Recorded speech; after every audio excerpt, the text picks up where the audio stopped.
तालियों से उनका इस्तकबाल करें जनाबे सर्वेश अस्थाना। बहुत बहुत धन्यवाद। बहुत बढ़िया हमें लग रहा है। आज 5 स्टार होटल का उद्घाटन है।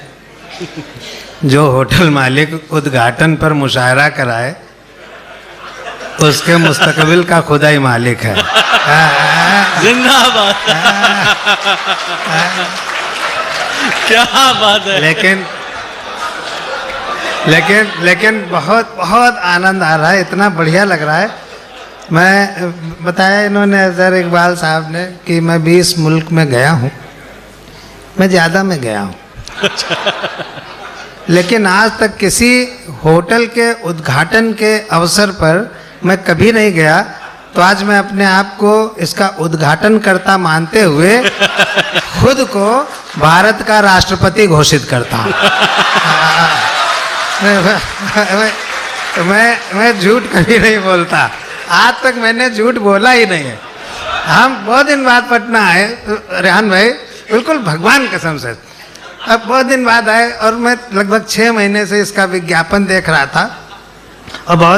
और हमारी जो है खुर्शीद भाई से एक आध बार फ़ोन पे बात हुई तो मैं सोचता था कि खुर्शीद भाई कोई लड़के टाइप के होंगे। तो नहीं, भगवान कसम झूठ आज तक नहीं बोला। तो कभी झूठ बोला ही नहीं। जब हमारे पूर्व मंत्री साहब और विधान परिषद के अध्यक्ष यहाँ बैठे हो तो मुझे झूठ बोलने की क्या जरूरत है। जिंदाबाद। क्या कहना है भाई।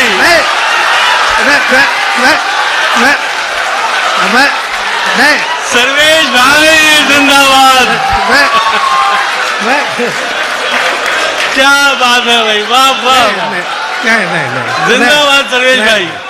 नहीं मैं वो नहीं कह रहा हूँ जो आप लोग समझ रहे हैं। मैं भगवान कसम मैं वो नहीं कह रहा हूँ। मैं वो नहीं कह रहा हूँ। एक्चुअली क्या होता है कि जैसे लिखने चलो, हालांकि कह मैं वही रहा हूँ जो आप समझ रहे हैं। लेकिन क्या होता है कि जैसे कुछ हम लिखने चलते हैं तो कोई चीज़ बोल्ड करनी हो, उसके बगल का लफ्ज़ बोल्ड हो जाए। मैं कहना चाह रहा था कि मुझे झूठ बोलने की क्या ज़रूरत। मैं ये कहना चाह रहा था लेकिन वो दूसरे पर बोल्ड हो गया तो हम क्या करें। लेकिन मैं बहुत आप लोगों को बधाई देना चाहता हूँ। बहुत शानदार ये कवि सम्मेलन मुशायरा है। सर आप तो फिर एक कमरा मुझे परमानेंट यहाँ दे दीजिए और उसको मैं किराए पे उठाया करूँगा। नहीं, कहने नहीं दूंगा। नहीं देखिए ये है, ऐसे कबूल सब करते हैं लेकिन फिर मना कर देते हैं। ऐसे जैसे हम शादी में 7 फेरे लेते हैं तो 7 शर्तें कबूल करते हैं, पालन एक का भी नहीं करते हैं। आज तक नहीं किया। हिना जी पढ़ रही थी, बहुत बढ़िया पढ़ा उन्होंने कि दूसरी मोहब्बत हो सकती है। मैं ये नहीं समझ पाया। अब इस बात पे आप ताली बजाना। मैं ये नहीं समझ पाया कि हिना अपनी दूसरी मोहब्बत की बात कर रहे हैं कि हस्बैंड की दूसरी मोहब्बत की बात कर रहे हैं। ये मैं नहीं समझ पाया। बिल्कुल भगवान कसम नहीं समझ पाया, एकदम नहीं समझ पाया। लेकिन चूंकि वो सुना रही थी, वो ताली बजा रहे थे, तो आप हिंदुस्तान की जनता की तरह कंफ्यूजन में ही रहिए। वही आपकी जैसे क्या बतलाऊं इस धरती पर कैसा लगता है। बहुत अच्छा लगता है जब कवि सम्मेलन मुशायरा एक साथ होता है। मैं ईमानदारी से कह रहा हूं, मुझे इससे अच्छा आयोजन कोई नहीं लगता जब दोनों एक साथ होते हैं। क्या बात। क्या बतलाऊं इस धरती पर कैसा लगता है। इस मिट्टी का जर्रा जर्रा अपना लगता है। मैंने जो वीडियो भेजा था मैंने बताया था कि पटना से मेरा एक नाता है। मैं वो बताऊंगा तो मैं वो बता दूं कि यहाँ मेरे साढ़ू साहब रहते हैं। अच्छा, साढ़ू आप जानते हैं किसे कहते हैं? 2 आदमी एक ही कंपनी के द्वारा ठगे जाते हैं जो उनको साढ़ू कहते हैं। क्या बात है। नहीं ये सब जो लोग ठगे गए हो ताली बजा दें एक बार। सारे ठगे गए। अच्छा रेहान भाई खुद ताली बजा रहे हैं, बताइए। मैं बहुत मुझे बड़ी घबराहट हो रही थी, इतने बड़े बड़े शायर। अच्छा, हमको शायरी वायरी आती नहीं, ये सब अंदाजे बयां हैं और मैं और हूँ। भाई क्या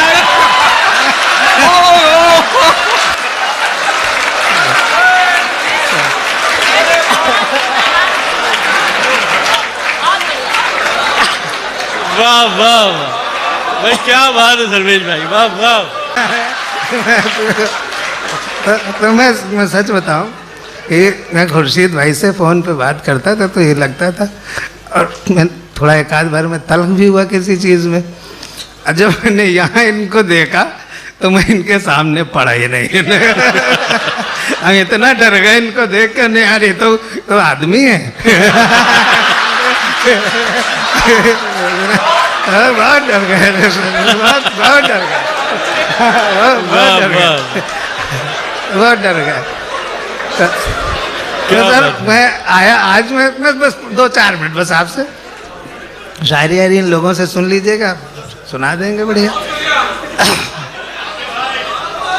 तो मैं सुनो तो यार। मैं पटना एयरपोर्ट पे उतरा तो खुर्शीद भाई ने गाड़ी भेजी, हमसे कह रहे थे कि आपको गाड़ी लेने आएगी, आप चिंता मत करिएगा। गाड़ी लेने आई, बढ़िया गाड़ी मुझे लेने आई, मैं लिया गया। हाँ नहीं, बिल्कुल भगवान कसम सच्ची, झूठ आज तक बोला ही नहीं, कभी नहीं, कभी नहीं, बिल्कुल। मैं गाड़ी में बैठा, जो मुझे रिसीव करने आए थे ड्राइवर साहब, उन्होंने मुझे बिठाया। अब मुझे से पूछ रहे हैं कहाँ चलना है। अब मेरी हालत खराब हो गई, मैं समझ नहीं पा रहा था कि मुझे रिसीव किया जा रहा है, क्या किया जा रहा है। तो मैं बड़ा परेशान हुआ, फिर मैंने खुर्शीद भाई को फ़ोन किया, हमने कहा कहाँ आना है, तो सिग्नल थोड़ा काम कर रहा था, थोड़ा नहीं कर रहा था। तो खुर्शीद भाई ने कहा होटल रॉयल बिहार आना है।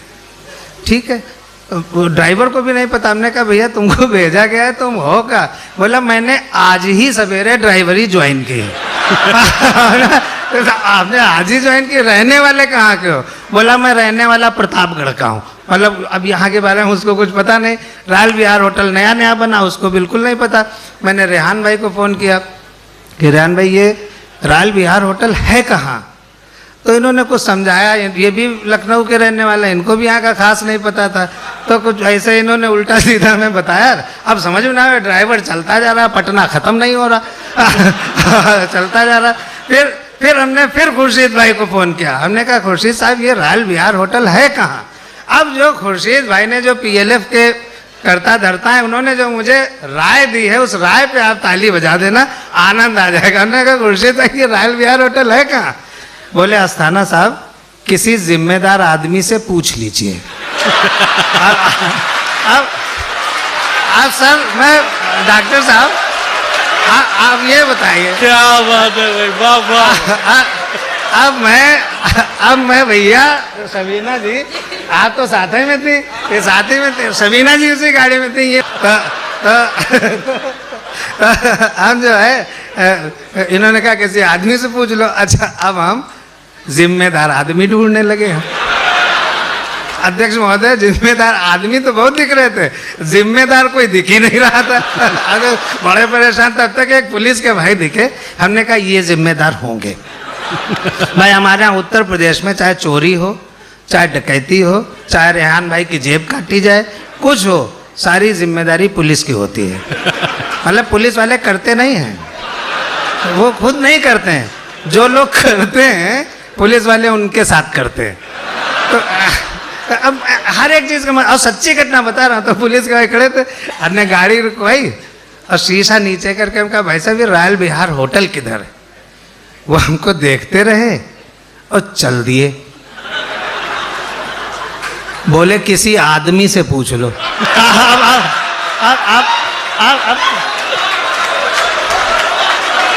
अब सर मेरी तो पुलिस आदमी नहीं होती क्या?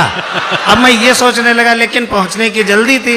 रेहान भाई ने कहा था जल्दी आ जाइएगा, होटल में पहले आइएगा, आप लोगों से कुछ काम है। ये जो कुर्सियां आप देख रहे हैं ना, तो खैर हम आगे बढ़े। डॉक्टर साहब सुनिए, आप तो बहुत बहुत बहुत प्यारे इंसान हैं। जब आप वो सेंटर में मिनिस्टर थे तो लखनऊ में कई बार कवि सम्मेलन कराया, तो मैं बहुत आपको देख के बड़ा खुश हो रहा था और मैं सोच रहा था आप जल्दी से फिर बनिए। तो खैर हम आगे बढ़े तो जीप खड़ी थी, बिल्कुल सच्ची घटना, एकदम भगवान कसम सच्ची घटना। जीप खड़ी थी, उसमें पुलिस के बड़े अफसर बैठे थे, बड़े वाले मतलब, तो बड़े अफसर थे। तो मैं उतर के गया। मैं आपको भी बताऊं, अगर किसी अफसर के पास आप जाएं तो हमेशा उतर के जाएं, वरना वो आपकी उतार देगा। तो बिल्कुल बिल्कुल सच्ची बात कह रहा हूँ। तो मैं उतर के गया, हमने कहा वो सर वो रॉयल विहार होटल किधर है? बोले क्यों? हमने कहा हमको वहाँ जाना है। बोले क्यों? हमने कहा हमको वहाँ ठहरना है। बोले क्यों? हमने कहा आज वहाँ मुशायरा है। बोले क्यों? हम समझ गए ये बड़ा अफसर है। हम समझ गए बड़ा अफसर है। बड़ा अफसर क्या होता है आपको बताता हूँ, आप बहुत एंजॉय कीजिएगा। बड़ा अफसर वही होता है जिसको ये न पता हो कि हमारे शहर में कब क्यों और क्या हो रहा है, वही बड़ा अफसर होता है। तो हमने कहा भाई साहब वो मुशायरा है। तो उन्होंने कहा क्यों? अच्छा ये हमको भी नहीं पता क्यों, ये क्यों हो रहा है हमको भी नहीं पता है, और ये रेहान भाई को भी नहीं पता क्यों हो रहा है, और खुर्शीद साहब को तो पता ही नहीं है। रेहान भाई ने इनसे कहा होना है, बोले होना है। तो ये है। तो लेकिन मैंने कहा कि भाई मैं कवि हूँ, शायर हूँ, मुझे वहाँ जाना है। बिल्कुल सच्ची घटना बता रहा हूँ, लगभग 11:30 पौने 12 बजे की। हमने कहा हमको वहाँ जाना है, मैं कवि हूँ। तो उन्होंने हमको देखा, बोले तुम कवि हो? देखने में तो आतंकवादी लगते हो। तो हमने उनसे पूछा आतंकवादी होता क्या है? व्यंग्य की भाषा शुरू करता हूँ। और पटना उस प्रदेश की राजधानी है जो प्रदेश हर साल हमें सबसे ज्यादा IAS और IPS अफसर देता है। मैं उस प्रदेश की राजधानी में खड़ा हूँ। मैं उस प्रदेश की राजधानी में खड़ा हूँ जहाँ हिंदुस्तान की संस्कृति पैदा हुई, जहाँ बुद्ध पैदा होते हैं जो कहते हैं जियो और जीने दो, जहाँ महावीर पैदा होते हैं कहते हैं अहिंसा परमो धर्मा, और जहाँ गुरु गोविंद सिंह पैदा होते हैं कहते हैं कि 1.25 लाख से एक लड़ाऊं अगर वतन के ऊपर आंच आ जाए। तो उस धरती पर मैं खड़े होकर के ये बात, मैं व्यंग्य की भाषा शुरू करता हूँ। बस मुश्किल से अब 5-7 मिनट आपके पास रहूँगा, क्योंकि मुझे पता है बड़े शायर हैं, उनको भी सुनना है। मैंने अपना टाइम इस शुरू में जो ले लिया है उसी में मैं सुपर हिट हो चुका हूँ, मुझे पता है। अब बहुत ज़्यादा ज़रूरत है नहीं, क्योंकि हम जानते हैं हम चल देंगे तो आप हमें अभी वाह करके फिर से बुलाएंगे, तो वो वापस लौटने वाला काम कर रहा हूँ। हमने पुलिस अफसर से पूछा, महोदय ये बिटिया इनका खींच रही फोटो, वो उनका खींच रहे हैं, यार हमारा खींचो तो लोग, हम खड़े हम फोटो वो खींच रहे हैं। हमने अक्सर देखा ये अच्छा मेरे साथ अक्सर ये होता है सर अक्सर ये होता है। मैं एक बार यहाँ गया, मैं आया कवि सम्मेलन में, तो मेरी फोटो खींची, बिल्कुल सच्चा किस्सा है अजहर इकबाल साहब, बिल्कुल भगवान कसम सच्चा। मेरी डॉक्टर शकील साहब मेरी फोटो खींची गई, दूसरे दिन अखबार में छपी। 3 दिन का प्रोग्राम था हिंदुस्तान अखबार का। तो जो और साथी कवि थे हमारे साथ, उन्होंने जब मेरी छपी फोटो देखी तो अंदर से बहुत खौरियाए, मतलब खूब अंदर से गुस्सा हुए कि इसकी छप गई मेरी नहीं छपी, लेकिन ऊपर ऊपर सब तारीफ करे थे, सर्वेश भाई मुबारक हो, आपकी फ़ोटो छपी, आपकी फ़ोटो छपी। तो हम भी शुक्राने झुके जा रहे थे, अरे सर आपकी दुआएं हैं कर, ऐसे कहा जाता है, जबकि अंदर से हम कहते हैं जा बे मेरी छपनी थी। अंदर अंदर सब यही करते हैं। तो एक जने बोले कि सर्वेश मिठाई खिलाओ, सच्चा किस्सा बताए थे, फिर मैं छोटी सी कविता सुना के बैठ जाऊँगा, वो सच्चा किस्सा। तो मेरी फोटो छपी, बोले मिठाई खिलाओ, हमने कहा अच्छा मैं खुद खिलाऊंगा, मैं खुद जा रहा हूँ लेने, क्या कहेंगे, सवेरे का टाइम था, बोले जलेबी। बिल्कुल मेरे साथ घटा किस्सा है, बाद में ये चुटकुला बन गया और खूब संचालक लोग उसको बताते हैं, लेकिन ये मेरे साथ घटी घटना है, लगभग 22 साल पुरानी। तो मैं पहुँचा वहाँ जलेबी की दुकान पे, तो मेरे आगे एक लड़की खड़ी थी, वो जलेबी खरीद रही थी, वो लगभग थी 19 साल की और मैं था 21-22 साल का। मैं उसी लड़की पर नज़र लगाया था, आप गलत मत समझिए, मतलब मैं बड़ा था तो मेरी जिम्मेदारी थी कि छोटों पर नज़र रखें। इसलिए हम उसको देख रहे थे। उस लड़की ने 100 ग्राम जलेबी खरीदी, मैंने देखा हलवाई ने अखबार के उसी पन्ने पर उसको 100 ग्राम जलेबी दी जिस पे मेरी फोटो छपी हुई थी। ये बिल्कुल सच्चा किस्सा है। और उस लड़की ने सर वहीं पे जलेबी खाई और अखबार का टुकड़ा फेंक दिया।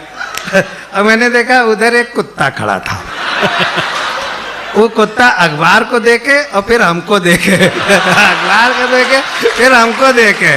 बिल्कुल भगवान कसम सच्चा के साथ। और थोड़ी देर बाद में देख रहा था कि मेरा मुंह कुत्ता चाट रहा है। ऐसा नहीं होना चाहिए। मैं व्यंग्य की बात सुनाता हूँ। हमने पुलिस अफसर से पूछा, सुनिएगा, सटायर की भाषा समझिएगा, आप सब लोग पढ़े लिखे हैं, बहुत बताने की जरूरत नहीं। जो वाह वाह करेगा, जो ताली बजाएगा वो पढ़ा लिखा है, और जो नहीं करेगा वो अपना समझे हमें क्या करना है। हमें क्या करना है कि नहीं। हमने पुलिस अफसर से पूछा, महोदय बता सकते हैं ये आतंकवादी किसे कहते हैं? पूरी जो हमारी व्यवस्था है उस पर अगर आपको चोट महसूस होती हुई दिखाई पड़े तो आप मुझे नवाज दीजिएगा अपनी दुआओं से। हमने पुलिस अफसर से पूछा, महोदय बता सकते हैं ये आतंकवादी किसे कहते हैं? वो बोले हत्या कर दो। वो बोले हत्या कर दो। अगली लाइन सटायर है, पकड़ लीजिएगा। वो बोले हत्या कर दो, पकड़े गए तो अपराधी वरना आतंकवादी। पकड़े गए तो अपराधी वरना आतंकवादी। मैं सर लखनऊ से आया हूँ। लखनऊ राजधानी है, जैसे पटना राजधानी है बिहार की, ऐसे लखनऊ उत्तर प्रदेश की राजधानी है। लखनऊ में एक विधानसभा मार्ग है, पटना में भी होगा ही, मैंने देखा नहीं है क्योंकि गया नहीं उधर, कभी मौका नहीं मिला।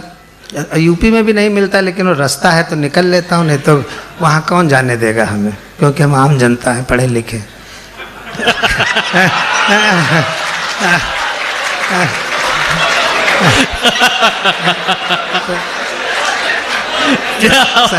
तो मैं लखनऊ में, सर्वेश भाई ये हिम्मत एक शायर ही कर सकता है। तो लखनऊ में विधानसभा मार्ग है। अभी हमारे यहाँ जब यूपी इलेक्शन हुआ उसके 1-1.5 महीने पहले मैं उधर से गुजर रहा था, तो मेरी मुलाकात हो जाती। कभी कोई नेता मिल गया, कोई मंत्री मिल गया, कोई डॉक्टर मिल गया, कोई कवि शायर मिल गया। उस दिन मैं गुजर रहा था तो वहाँ पर मुझे एक गिरगिट मिला। गिरगिट आप लोग जानते हैं, हम सब लोग उसी के जैसे होते हैं, बस शो नहीं करते हैं, बस होते उसी के जैसे। तो गिरगिट मिला, मैंने गिरगिट से छोटी सी बात की, नहीं ये भगवान का सब सच्चा है, नहीं बिल्कुल सच है। तो गिरगिट से हमने छोटी सी बात की।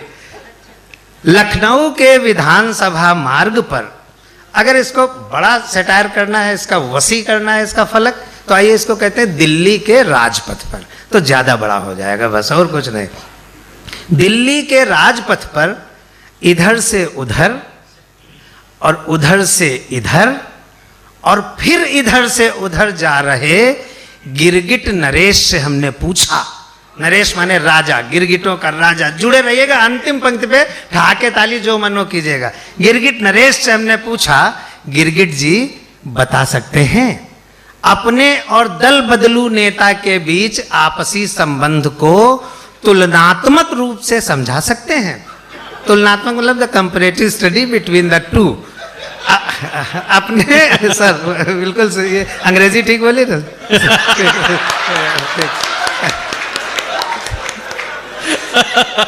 महोदय बता सकते हैं अपने और दल बदलू नेता के बीच आपसी संबंध को तुलनात्मक रूप से समझा सकते हैं? गिरगिट बोला, अस्थाना जी किसी गिरगिट की दल बदलू नेता से तुलना करना महापाप है। अब तैयार हो जाए पटना, किसी गिरगिट की दल बदलू नेता से तुलना करना महापाप है, क्योंकि रंग बदलने के मामले में नेता गिरगिट का बाप है। क्योंकि रंग बदलने के मामले नेता गिरगिट का बाप।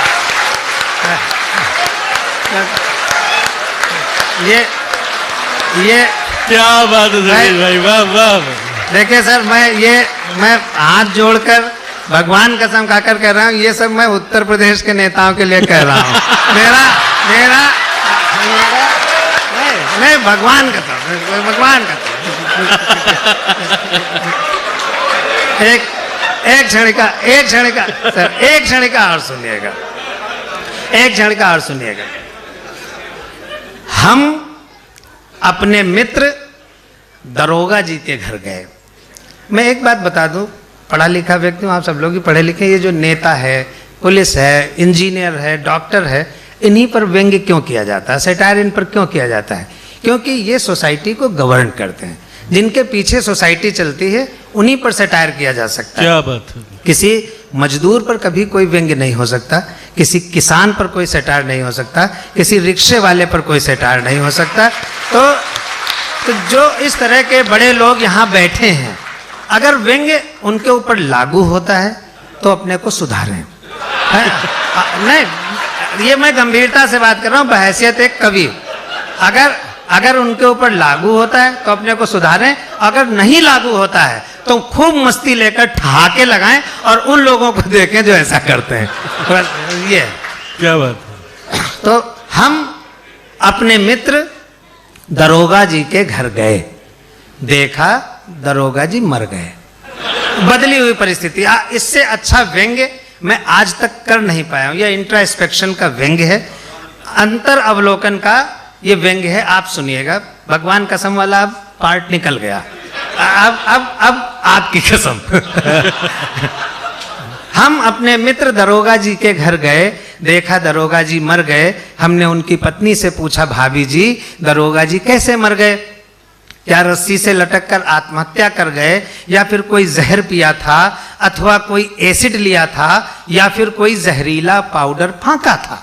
जुड़ना, कोई जहर पिया था, कोई जहर पिया था, अथवा कोई एसिड लिया था, या फिर कोई जहरीला पाउडर फांका था। वो बोली, भाई साहब ना ही ये रस्सी से लटक कर मरे हैं, ना ही कोई जहर पिया था, ना ही कोई एसिड लिया था, ना ही कोई जहरीला पाउडर फांका था, लेकिन लाख मना करने के बावजूद कल शाम अपने गिरेबान में झांका था।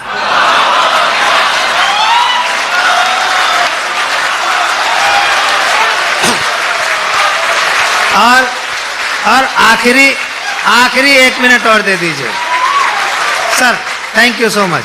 आखिरी 1 मिनट और मन से चाहता हूँ, थोड़ा मैंने टाइम ले लिया है, माफ कर दीजिएगा। पता नहीं दोबारा रेहान भाई बुलाएं ना बुलाएं, तो पूरी भड़ास निकाल लें। तो आखिरी 1 मिनट और। ये क्षणिका मैंने तब लिखी, कलकत्ता में एक फ्लाईओवर गिरा और उसके नीचे 34 मजदूर दबकर मर गए। तो जिस कंपनी ने उस पुल को बनाया था, उससे जब इंक्वायरी की गई तो उसने कहा कि we are not responsible for this mishap, this is act of God. यानी हम इस दुर्घटना के जिम्मेदार नहीं हैं, ये खुदा की कुदरत है जो भी है। मुझे लगा इस बात पर अगर आप सहमत होना तो आप ताली बजा देना एक बार। मुझे लगा नहीं, this is not act of God, this is act of fraud. मुझे ये लगा, तब मैंने ये क्षणिका लिखी। बड़े जिम्मेदार लोग सब बैठे हैं, शासन प्रशासन के लोग बैठे हैं, जज साहब बैठे हैं, हमारे विधान परिषद अध्यक्ष बैठे हैं, पूर्व केंद्रीय मंत्री सर बैठे हैं, और सब लोग बड़े लोग बैठे हैं जिनके नाम मैं नहीं जानता, लेकिन सब आदरणीय हैं। मैं उनके सामने ये अंतिम क्षणिका रखता हूँ और अपना स्थान लेता हूँ।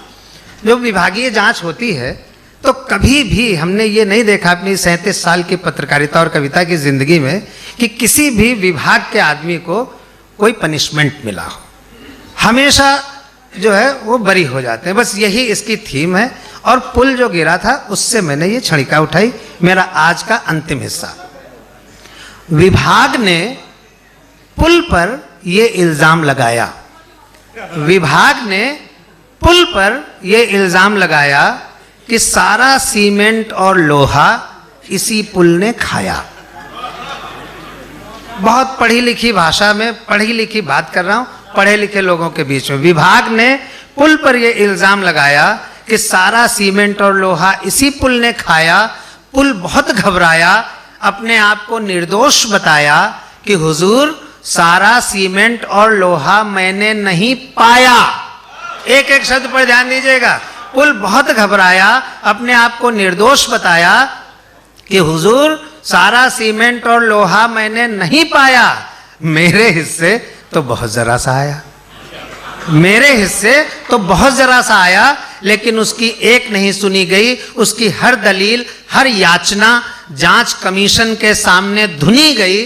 आखिरकार फैसला पुल के विरोध में ही आया। पुल के विरोध में आया। आखिरकार फैसला पुल के विरोध में ही आया कि सारा सीमेंट और लोहा इसी पुल ने खाया। ये व्यंग्य नहीं था, ये प्रियम्बल ऑफ द सटायर था, ये भूमिका थी।